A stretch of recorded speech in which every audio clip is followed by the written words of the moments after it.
আসসালামু আলাইকুম, welcome back to my channel Shiuli cooking.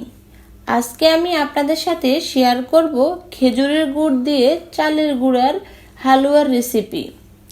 খেজুরের গুড় দিয়ে চালের গুঁড়ার হালুয়াটা তৈরি করতে অনেক বেশি সহজ, কিন্তু খেতে অনেক মজার।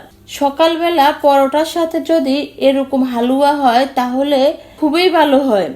আশা করছি অন্য দিনের মতো আমার আজকের রেসিপিটা আপনাদের কাছে ভালো লাগবে।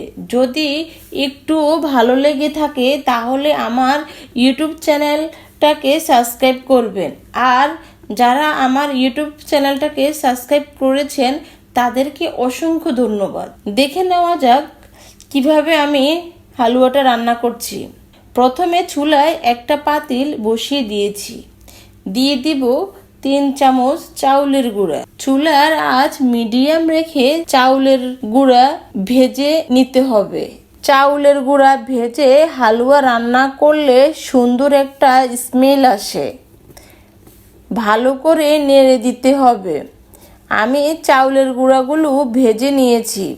ভিডিওটা দেখে বোঝা যায় কতটা ঝরঝরা হয়েছে। এখন আমি চাউলের গুঁড়োগুলোই নামিয়ে নেব। হালুয়া রান্না করার জন্য চুলায় আরেকটা পাতিল বসিয়ে দিয়েছি। 1 লিটার দুধ দিয়ে দিব।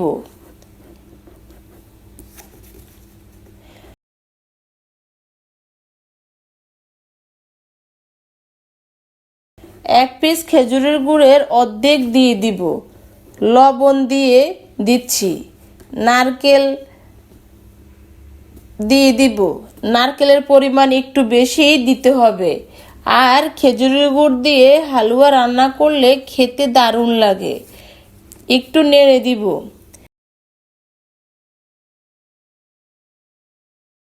দেখুন গুড়টা গলে গেছে। আমি যে চাউলের গুঁড়া ভেজে রেখেছিলাম সেটা একটু দুধ দিয়ে গুলিয়ে নিয়েছি। এখন দুধের মধ্যে দিয়ে মিশিয়ে নিব।